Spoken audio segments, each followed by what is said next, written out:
So this is the Botero Coffee Company. This is the mill that's right behind us. Took this team photo this morning with a gentleman who's coming to taste some of our new varietals. But let me go ahead and introduce the team. Obviously, myself, the co-founder of Botero Coffee Company. To my right, my partner Mauricio. He's the founder. This is his brainchild, his family that connected us to this particular offering. To my right is Eric. He is our Colombian logistics and operations director. He makes everything down here happen. And then on my left is JT. He's our director of sales. Bottom left, Diane is actually negotiating a coffee sale in town right now. So he was not able to join us today. All right, Mauricio is going to go through what is coffee and how does the process work. Yeah, this is definitely one of the goals for today. Just teach you a little bit more about coffee. And I know we constantly get questions about this, so we'll hit it real quick overview. As you see on the left there, that is the inner workings inside of a coffee cherry. And you go around into the farms and you see these big, beautiful red cherries. There's multiple layers inside of them. So the coffee that you drink at home, ultimately, it's actually really a seed. It's not a bean. And so covered around that bean is mucilage. There's some pulp, like a fruity pulp, the outside shell. And on the right side of the screen is kind of an overall picture of after you grow these coffee beans on and coffee cherries on the trees, what happens next, right? So they start harvesting them and you go into different processing methods depending on the coffee producer or us, the purchasers of coffee, with what we want.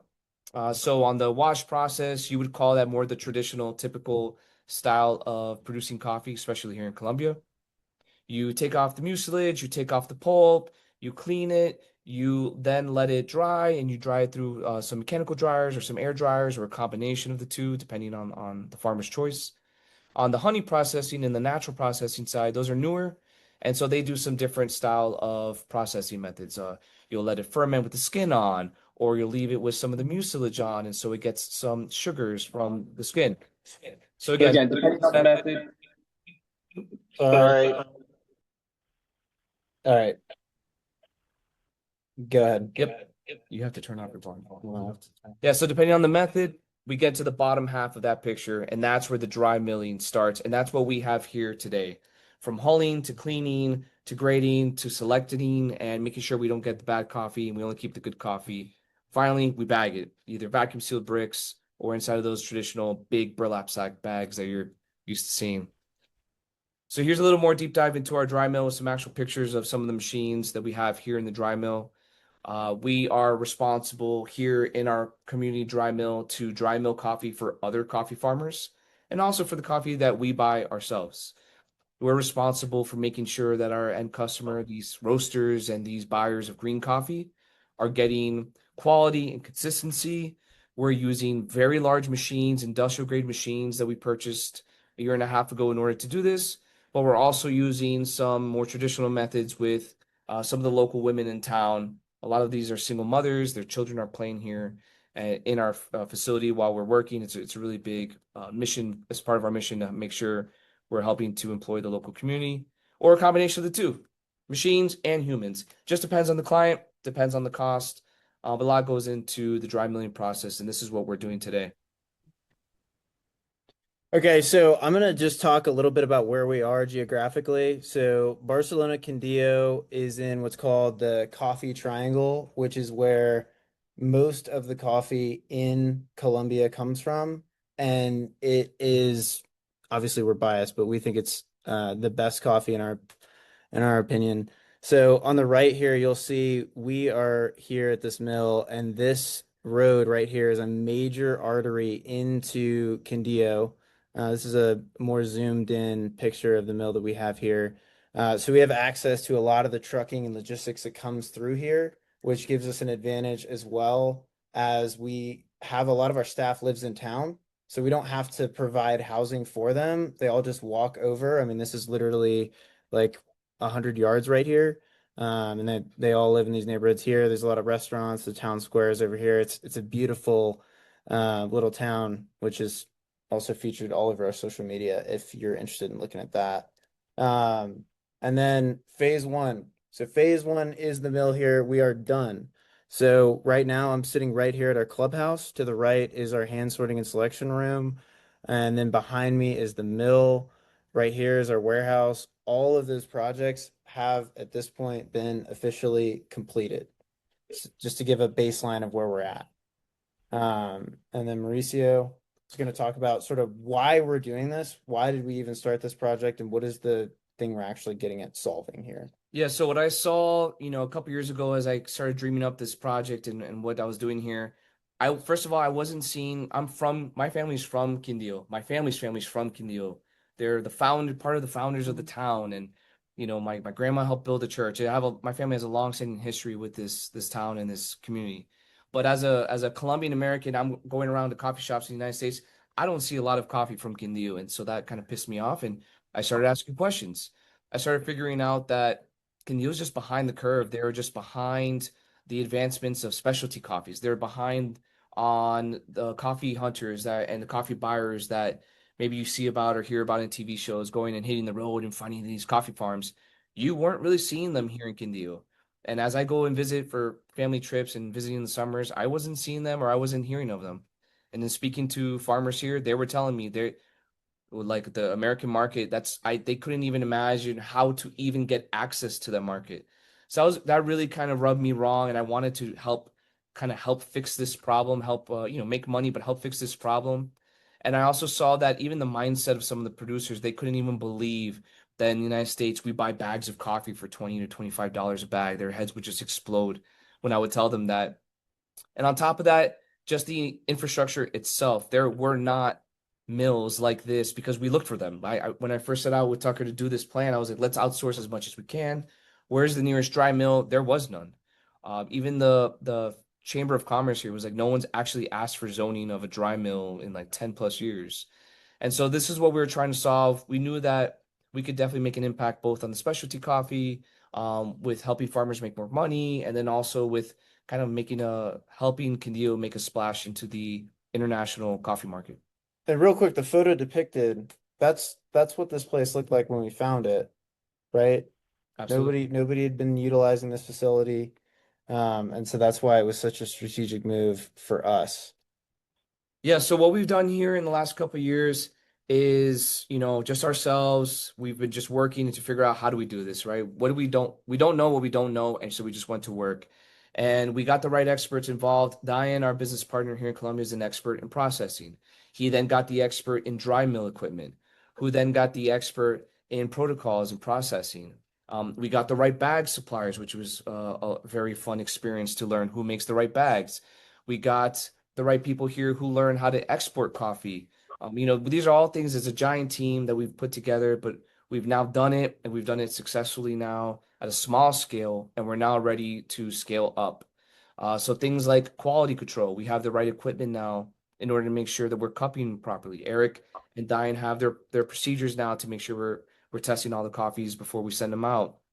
We're making sure that we're not doing anything that's immoral or out of the ethics that we have set as a business. We're making sure we pay our farmers above market prices. We're not doing deals that don't make it sense for the farmers, but also still are profitable for us. And last but not least, we now have actually made a name for ourselves in the local community. The logo, the name, my last name is Botero. It's very common in Colombia. It's kind of like I would say like, Smith in the United States kind of, but it's more known for just a generational name in Colombia. And now this name Botero is starting to be associated with coffee now and with these white guys in Colombia in this local town. They're like Botero Coffee, right? And they know now. And so we're starting to get some good reputation for doing good business here. All right, so here in Quindío, there's an interesting thing about Quindío. It's a very small state in Colombia. We call them departamentos in Colombia. They're states. So although Quindío is the second smallest state in the entire country, it actually produces an asymmetrical amount of coffee compared to its size. And I don't know if you guys know this, but there's not really a common thing in Colombia of having large coffee farms. It's more typical that there's small coffee farms. I think the statistic is over 90% of all coffee farms in Colombia are small family farms, 4 kids. They're picking the coffee, they're helping to process the coffee, and they're selling in the local co-op. So Quindío produces over 600,000 kilos of sacks of coffee annually, and there's over 5,000 registered coffee producers. That is a statistic that we do know here in the local community. They do keep track of who is a registered coffee producer. And the market is huge. You can just imagine coffee's second most drank thing in the world, I think, behind water and maybe vodka and some spirits, right? But the US is one of the biggest consumers of coffee in the world. You all can just imagine, especially in that San Diego market, we love our specialty coffee. And we're definitely hitting that target, especially with the new generation, like we use millennials. We're starting to like better coffee now. I Folgers is on the way out. I use this statistic all the time. Try to think of places you can get water and you can't get coffee. It There are some, but it actually, when you really think about it, it's less than you think. So I'm gonna hand it over to JT. He is our sales guy. He knows this business model inside and out. And he is the one doing customer consults 24 hours a day. I think we sold coffee at 1:30 a.m. last night. Like we are manning the phones, and this guy is really the horse that pulls that cart. So Yeah, so what started as a proof of concept has grown exponentially and is well organized to continue scaling further. This year, we've milled over 73,000 kilos of parchment. We've got a great labor force here. We've got a very, very reliable and excellent team of contractors. I could speak at length to each of them individually. I can't forget our single mothers that work our manual selection. They're a huge part of our supply chain, and the clients who are buying green coffee do really appreciate to see the quality control that they bring, and the story as well helps them add value to their final product. So this to date, we've sold over $35,000 worth of coffee.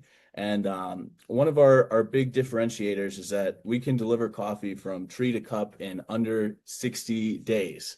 And that's pretty unheard of in the market. So one of the ways that's all really possible, we have an advantage in air freight logistics. So historically, air freight logistics for something like coffee has been um, sometimes 5 times the price of ocean freight. So it's pretty uncommon. But we are the first people out of Colombia to be consolidating our coffee with flowers. So Colombia provides most of the flowers that are available as bouquets in the United States. And those are not only grown, but also the bouquets are assembled in Colombia, and they have to be quickly delivered to the U.S. It is a perishable, but flowers are incredibly they're they're uh, they're fickle, right? So if you put the wrong type of cargo in the same plane, it could potentially off gas and harm millions of dollars worth of flowers about to be delivered. But one of the only things that's leaving Colombia and completely safe to store with the flowers is green and roasted coffee. So green coffee is a agricultural product, and roasted coffee, it does off gas. It off gases carbon dioxide, which convenient enough is exactly what flowers need to even do better. So that advantage has allowed us to move our coffee in incredible speed, unmatched in the market, but at a rate that's still competitive to ocean freight. So this is a diagram of our business model here. So our main hubs are going to be the center left and the center right, with the Botero Coffee Colombia being our dry mill. That's our headquarters. That's where we are right now. Botero USA is the sales force going on in the US and distributing our coffee. So in the bottom left corner, you've got the coffee producers. Now this is two-pronged. We do service the local community as a dry mill, and then we also have the opportunity to sample roast and do some quality testing. In the industry, it's called cupping. So we sample roast and sample cup just about everything that comes through our mill, so that we can keep track of anything that we want to really put our name on and push in the international market. So we've also started distributing our coffee around Colombia. So historically, Colombia is going to export highest quality coffee and keep the rest for themselves. And we're really looking to change that and keep some of this really artisan, exotic, and innovative processed coffee. Keep it local and show the Colombians here what great coffee is able to be produced from the area. So that covers the left side. And then on the right side, we've got a number of different revenue streams. So at the top, we've got consumers. This is when we're selling directly to the person who's going to drink the coffee, right? So that's our roasted coffee fulfillment. Below that, we've got our distribution. So this a couple different groups will fall into this category. For example, roasters. They're going to put their own artisan spin on how they want to present the exotic fermentations that we provide, and they really appreciate the access to the origin and the presentation of the origin story. We've also, in that same category, we've got some distributors hitting the ground in Chicago and Seattle, all over, working to get us some shelf space in some grocery stores and start making a name for ourselves in the U.S. market. And then in the bottom right corner, we've got cafes and restaurants. And due to the vertical nature of our supply chain, we're able to very competitively provide wholesale and volume coffee, whether that's to a cafe or coffee shop that does not do their own roasting, whether that's a restaurant or even boutique hotels, very much like a signature coffee. Yeah, so if anybody knows any cafes that has some terrible coffee and you want us to upgrade them, please give us a tip. All right. To competition, Quindío. Yeah, so what we saw here was, as we started checking out the market, is that there's not somebody like us, and there was a place for us to play in here in Quindío, because on one side you have a company called Those Coffee People, and they're great people, by the way. And they have one thing that we liked about them is on the technology side, they're run by an American wife and a Colombian husband. They have a fantastic website for buyers in the US. We saw that actually as a con for some of the other teams here that even aren't represented on the slide.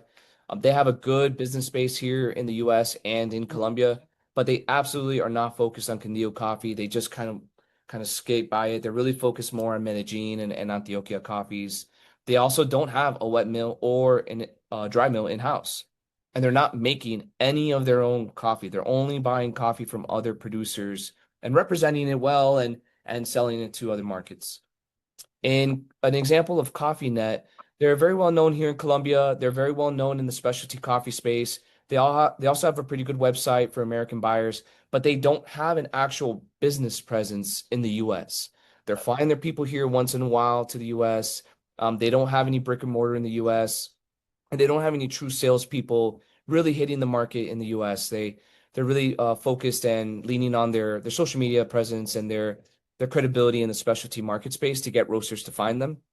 We're doing that a lot more aggressively and a lot differently than them on the US market side. But they're also not focused on Quindío coffee. They're a Quindío-based company, and they have their headquarters in Quindío. But if you go to their website, you can almost never find actual Quindío coffee farmers or coffee being sold by them at CoffeeNet. Lastly, there's a company called Asahad. They're very well known and very good at roasting coffee. Even here in Colombia, they've expanded and built some cafes. In Bogota, you can find them. In Medellin, I believe you can find them too. They're very focused on specialty coffee, but you guys would never hear about them in the US. They're not known. They're really not known at all in the US. And they do not do any of the milling and the production side of the house. They're really focused on cupping and roasting. And, funny enough, we've talked to all three of them. We're not frenemies, I would say. We're like co-competition in a way. But not one of them has what we have. And, we're kind of playing on all sides here. We both have some of the pros that they have and also not the cons that they have either. All right, so the current investment offering here, moving into phase 2 of our business, we've done the hard work. We figured out how to make a coffee farm and an international coffee company, a vertically integrated company. We're now ready to start raising capital, and we're doing this through the syndicated investment structure. As you may or may not know, that's a limited partner, general partner model. Here at the investment offering that we're trying to establish here is a 70% return to the limited partners and a 30% return to the general partners, which is us, the management team, until you hit a 12% average annual return. Once we hit that hurdle, it then flips to a 30-70 split. And the minimum hold period is indefinite. We look at this as a generational legacy investment, right? Like I tell the guys, I envision my grandkids coming here. I envision my investors who invest in this. It's because they want to come here. They want to share time with the farm, come to Colombia, get ingrained with the local community and the culture, and maybe your kids too. You bring them here and experience Colombia. In the offering documents, it is a clear understanding that there is a buyback of shares as a way to get out. Of course, that's always available. But really, until some giant company comes and offers us a deal that we can't refuse, we're truly meaning this to be a long-term generational hold. The minimum investment is $50,000, and of course, this is only open to accredited investors. So, as far as the 506c offering is concerned, we have a cash flow portal where all of our legal docs are held. Our other versions of our pitch deck are there. Description, sources and uses of funds are all outlined there. We are asking that documents are signed before June 30th. Please carefully review the PPM and all the operating agreements. I will be available. Mauricio will be available 24 hours a day, essentially to get all those questions answered. And then as far as options, cash is always king, but we know most sophisticated investors don't have a ton of cash on hand. So we do accept self-directed IRAs, 401ks, and TSPs if you are retired and not active duty. What to expect as far as an investment with us. So we are going to push quarterly financial updates with the balance sheet, sources and uses of funds outlined, and then actual versus projected performance. We have a full-time content guy named Robin who actually took this photo on the bottom right today. So we're going to be pushing social media and videos about the whole coffee experience here virtually on the daily. And then in-person tours are a huge thing for us. So what we put on this morning was actually a tour for a gentleman who came down wanting to try our coffee offerings, wanting to potentially purchase some coffee. But that's something that we'd offer to any of our investors, friends. Like this is, again, there's a monetary side to this where you are getting a 12% cash on cash return annually, but we're also focused on the aspect that you are investing in Colombia for the long term to bring your family down here. And so for that, for every $1,000 that are invested, that's a free night comp stay that includes drivers, tours of farms, room, food, everything is covered. It essentially, a several $1,000 on your own travel experience. The only thing that we are not taking care of is the plane ticket. Yeah, you got to fly down here. Yeah, you got to fly down here, but everything that once you get here for the minimum investment is 50 days, and that is for life. So you get free 50 days for, your 30, 40, 50-year investment. That gets carried down to whoever else takes the investment over if it's put into a trust. Again, we really do want this to be a generational thing. For me, as obviously as a gringo, this is a experiential thing, right? This isn't me supporting my family. Mauricio came to me with the story. There's a special person to my family. Her name is Lucy, and she basically raised me. She's from Cali, which is 6 hours away from here. And I always wanted to give back to a community. And Mauricio came to me when I was at the basic school in Quantico. I met him through active duty passive income, and I just fell in love with the story. That was August of 2021, and now here we are making things happen. So I'll turn it over to questions if there are any. Please give us questions. And yeah. May I? So I'm curious. You had said you're basically from inception to market is 60 days. What is the average? I mean, it sounds amazing, that you're beating out competition with that, but what is the average? I'll turn it over to Any one of you said there's 5,000 registered producers in Quindío. What is their average compared to yours?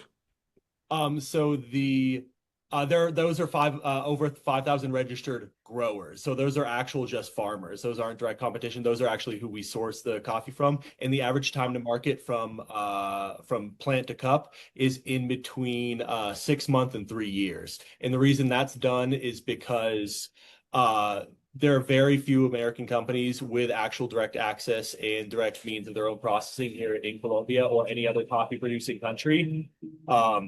We have a unique opportunity in the fact that we have our own means of production here in Colombia, rather than we're not just a large coffee warehouse sitting in either Miami, New Jersey, or Los Angeles. Those are the three main US locations where the vast majority of commercial coffee warehousing is done.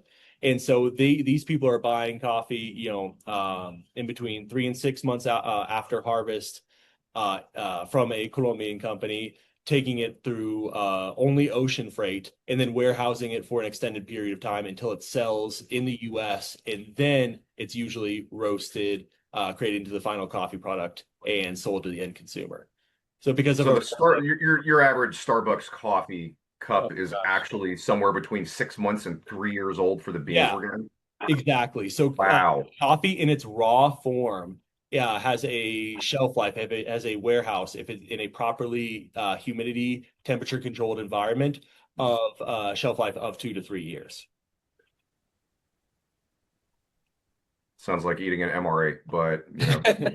fresh food is better. So that's the bulk move, right? They move as much as Right. they can at a time, and then it just sits in the States until the demand presents itself. And what you find on the specialty coffee end is that a lot of our competitors will do that. They won't meet their demand, and then they'll just try to fire sale their coffee because it doesn't meet the That tasting happened to us. metrics. Yeah, we bought some cheap Yeah, coffee. so we ended up experimenting with that. We got some commodity. We sold it as commodity grade. We bought it as specialty grade. And so we were able to take that price delta and do a coffee flip, as it were. That was before the mill was fully operational. That's before we actually had the full scale of the operation. Yeah, that was when we were just learning how to do this. It's a great question, Vince. Anybody else? I have a couple questions. Thanks for your presentation, all of you. That was great. I was wondering, so you said 12% ROI and then the partnership shares flip. Do you have projections for like how long that will take to reach that Yeah, great question. So mark? in our offering, we're very clear about this as we talk to investors. We're not planning to distribute any distributions for at least 18 to 24 months. It's critical for our business plan that as we raise this capital and we do it right, like literally planting seeds, we have to really get this capital invested. We're buying a farm, we're building a wet mill, we're going to take care of some coffee. When we buy this coffee farm, we're going to fix some coffee trees and get them more profitable and better bearing of fruit. So we're literally letting this thing grow for at least 18 to 24 months. So we don't expect, I hope that answers your question. We don't expect to give out distributions for at least 2 years. Okay. And then so I guess is there like a specific breakdown of what you're going to use the investor funds for? Yes, Yeah, absolutely. The intent of this webinar, Okay. we didn't put that in the deck. We're really going to talk about coffee, but yeah, we absolutely have. Okay. I'm detail oriented. Yeah, Sorry. we have a spreadsheet that has like line by line dollar amount thing all the way down. I'll give you the Okay. 30-second version of it. Number one, we're going to buy a coffee farm. Preferably and intentionally, we're going to try our hardest to buy this coffee farm first. If it doesn't work out with negotiations, we'll go buy one similar or like as much as possible, right? Number two, we're going to buy a crap ton of coffee. We have learned both the hard way and in a great way, the value of playing the game of having inventory is so critical and so profitable. Both here in Colombia, intra-Colombia, the buying and selling of coffee as the market fluctuates, and when people in the US say, man, we need coffee now, or the coffee market jumps up, us holding inventory of coffee is an asset in itself. And we just built this warehouse and we're going to try to fill that warehouse up with as much coffee as possible. Number three, capital improvements just overall. Things like electrical upgrades, building the wet mill itself, a larger and more advanced electronic sorting machine to increase the scale and capacity of how much we can mill, things like that. We have overall capital improvements we want to do. We're gonna do some debt consolidation. I had a friends and family loan to help us start it off. That's absolutely part of this business is we got to consolidate that as part of the raise. And then last but not least, we have big plans for payroll for making sure we're doing ad spend and marketing to really make a big splash in the US. That's both social media and website ad spend. Where JT is going to hit the road and go travel the country and go to more roasters. The more we hit the road, the more we sell, especially taking advantage after our big splash at the Specialty Conference Expo in April of this year. We need to go capitalize that and go hit the streets. I would say overall, that's the 1 minute version of the source and use of funds. Okay. And then my other question, sorry.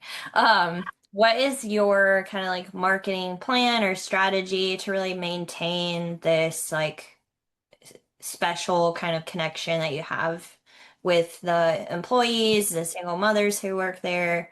Like how do you keep that intact and like ethically sound as you guys scale and grow? So, That's a GT question. GG. I got it. So, we attach media assets to the sale of coffee, whether that's green or roasted. And we've got, like we said, Robin, our film guy on the ground here in Colombia.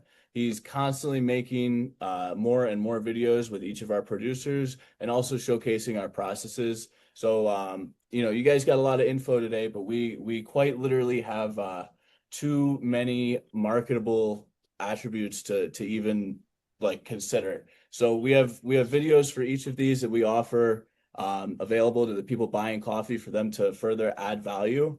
So a few quick examples. We've got some videos showcasing the single mothers and the story behind them and what that's doing in the community. We got some compliments from the local mayor who literally noticed that the women that he had seen begging in the streets that could not find work because they could not take their kids to work, where did they go? Well, they went to Botero. We've got a series of videos about our zero waste dry milling operation for the coffee roasters who lean into sustainability as marketing.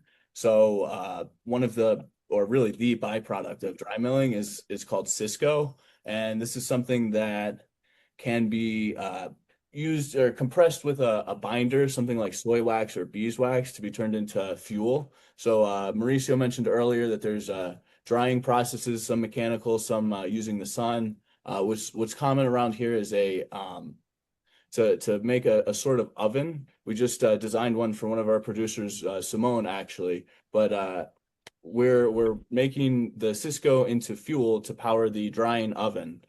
We've been giving it to a local university here for them to run experiments on other products that they can make using the Cisco, the byproduct from our dry mill. So all of these and many more, we've got a series of videos that we make available to anybody who buys the coffee. Something that I think is really cool that we're getting to do this week is we're going back to visit, in particular, Viviana and Simone, because we've sold very, very much of their coffee in the past few weeks. And we're going to be making some custom tailored videos to the specific coffee customer. So I've got everybody that I've sold coffee to, I've asked them, how would you like your business to be named? Is it you personally? Is it the name of your business? And we're going to go with Viviana and Simone and make videos where they essentially shout out each of the companies that's buying their coffee and representing them in the United States. So the customers themselves, the roasters, they really, really appreciate this, and they broadcast it like no other. So having them showcase the access to the origin, it is truly direct trade. It's really, really attractive, and it's something that everybody wants to get in on. And essentially, we've got our own customers marketing for us in addition to our own marketing. So that's our high level concept for how this marketing is going to continue to grow, really at an exponential rate. If any of you have bought the coffee yet before and you see like Meet the Farmer, the QR code, that's really one way to do it is. Yeah, no, I think it's great, and I just wanted Eric to. lives here full time, so if you got anything to chime in on that? Yeah, just going in on the direct trade, it's one of the attributes that we have because of our proximity to our producers is the fact that I personally know every single one of our producers. Actually, one of our showcase producers, Simon Camilo, I met him at the local Barcelona gym. And I actually have I compete in strongman competitions here in Colombia. And Friday at 6:30, Simon and I, our coffee producer, we're borrowing a Jeep from a local Jeep owner, and we're loading that Jeep up with about 700 kilos of coffee bags, and we're training for a strongman event on 23rd. And the goal of the event is who can push a Jeep, an old Willys Jeep, the old World War II Willys Jeep, loaded with coffee up a hill the fastest. Teams of 6. Nice. When I say we're very in tune with our producers, I'm going to be pushing a heavy vehicle up a Colombian hill with one of our coffee producers 2 days from now. Okay, awesome. But thank you. I'll let you get to your other questions. Yeah. So I'll hit Gabriella's question real quick. Yeah, absolutely. You're seeing it the right way. So a 12% average annualized return, meaning if we don't intend to distribute distributions in the first 2 years, that means we have to catch up in order to hit that hurdle and flip the split back to 30/70. We have to get to 36%. It's non-compounding, so it's not with interest, right? It's average annualized returns. So as each person invests X amount of your initial investment, we have to return 36% by not by year 3, in year 3, in order if we really hit that 12% hurdle.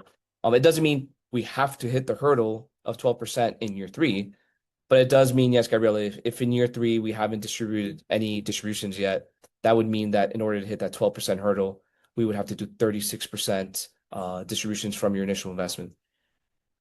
And then Damaso, yeah, never say never, right? We do keep the potential of selling if the right offer came along. I don't want to, but there's always, everybody has a number. It's all in the documentation, absolutely. Like any investment, you're gonna have potential sale. Like, what are the procedures and protocols in order to sell? And also, what are the procedures and protocols for any of the investors to sell their shares, right? So we're very clear about that. We want to bring along, these are people who have been following me and Tucker for years now as we've gone on this journey, and we're only now really ready to take on investor money, and we want you along for the ride. But in case anybody does want to sell their shares, but if not, the business plan is very specific. We do not intend, this is not a 5-year, get an apartment building, renovate it, turn around for an equity exit. Like that's not the intention of this business at all.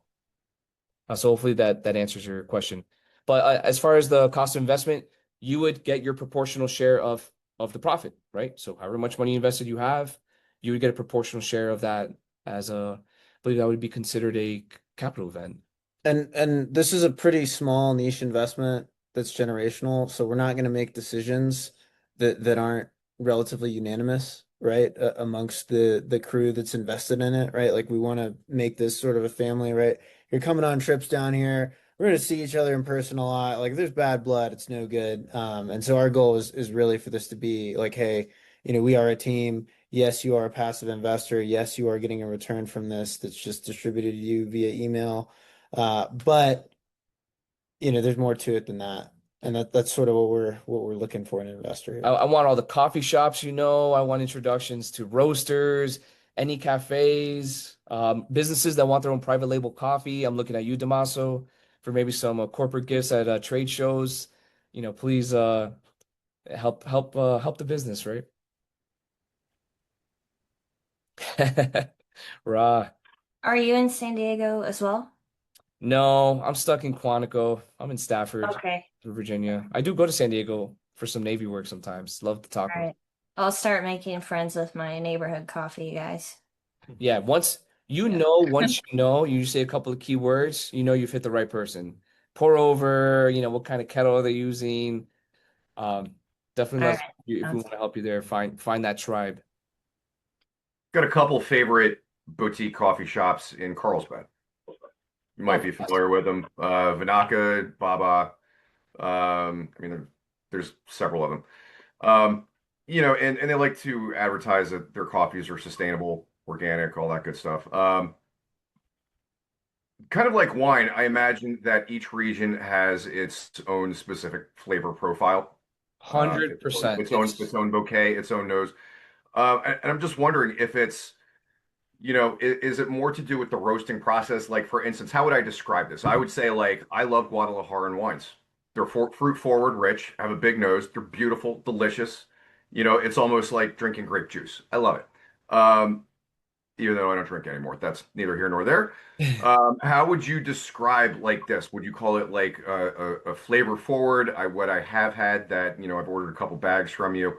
Um,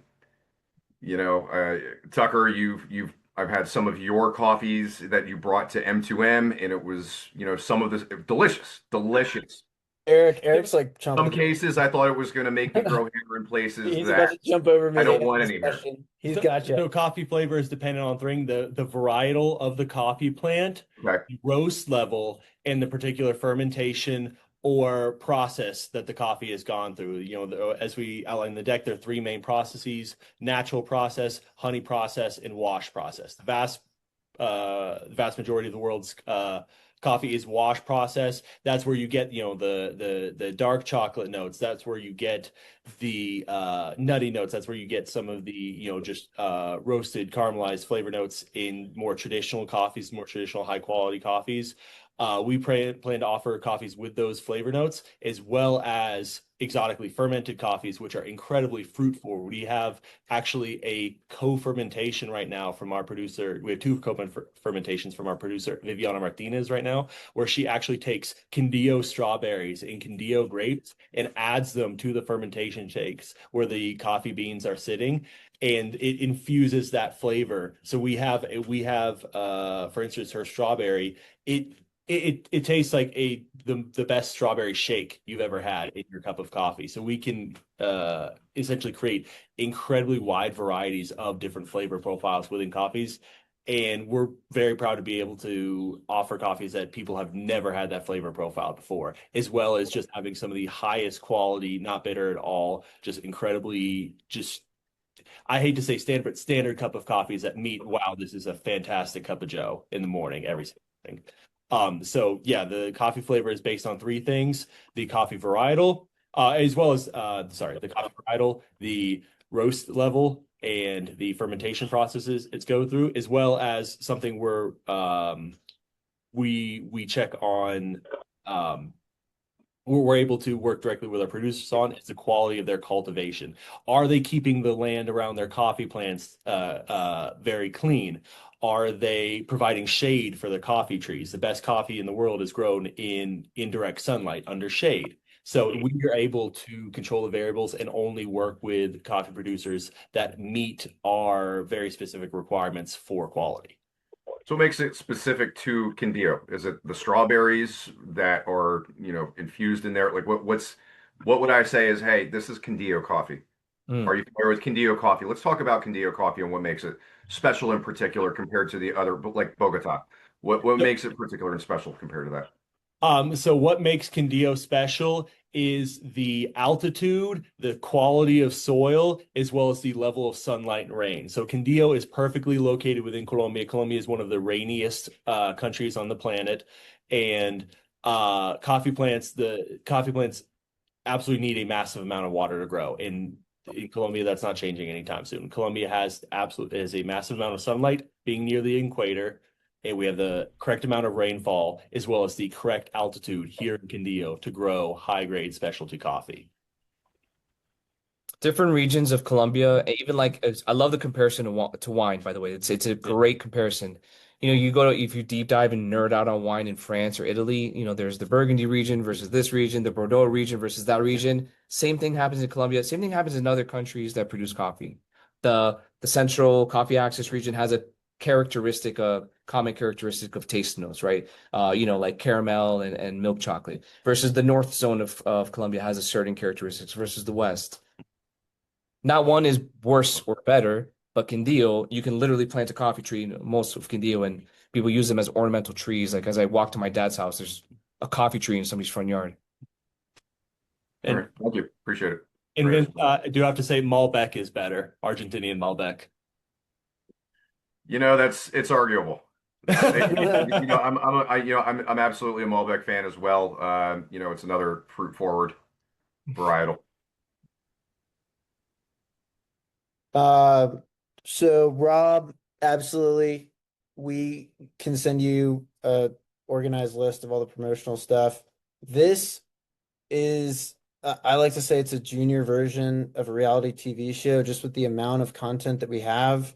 It's things that are going on at the multiple different farms that we source from. It's things that are going on in town that we support. I'm actually standing in front of the banner that we supported the 110th anniversary of Barcelona. We were their lead sponsor. So we had a big banner up, they had a big concert. There's The so many green things sash that are Botero that are Coffee. promotional, and that really hit at the region and the transparency that, like, sending you a list is gonna be a long list, brother. But yeah. Um, Gabby, did we satisfy your question? Was that did we get Yeah, 100%. Sorry, I have my dog drinking water behind me. It's a Well, little loud. Loud But dog. yeah, thank you. That answers the question. By the way, cigars and coffee grow well together. If anybody has any interest in some cigars, we know somebody here on the call who can potentially help out there. oh yeah. And these are kind of the things too, where business partnerships, right? There's so many things that are symbiotic with coffee. We have coffee with cigars. We have coffee with pastries. If you know anybody in the pastry scene, you typically, what else goes with coffee? Coffee and I like coffee with I put supplements. Like I'm a big health nut guy, so I put things like coconut oil and Just drink it black, yeah, man. MCT oil, right? It's a health thing. So if you find anybody in the nature and health scene, we can talk about how coffee is a good health product. All right. Next webinar. I feel like this A is series. this is a good wrap for this one. This is a series. We are going to do more. So stay tuned.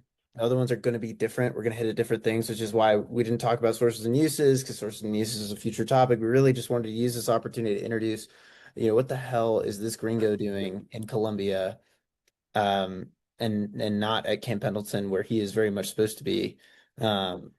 So anyways, thank you all for joining. Tucker, it's Carolina. Hi. Nice to see Hey. you all right here. Hello, how are you? I'm Good. Colombian. I just wrote to Tucker. I got late into the meeting. Hola, Mauricio. Hola, ¿cómo estás? Bien, ¿y tú cómo I was gonna estás? give you a call, so we can talk more. Yeah, that's I saw fine. you. So I just, want to know a little bit more, of course, and I got late to the meeting, so I wanted to apologize. Absolutely. So we'll Thank catch you. you up. So we'll do a recap with you, Carolina, right after this. But Great. Thank you everyone so else, much, everybody. Great meeting. thank you, and have a good evening. Thanks, everybody. Thank you. Thank you.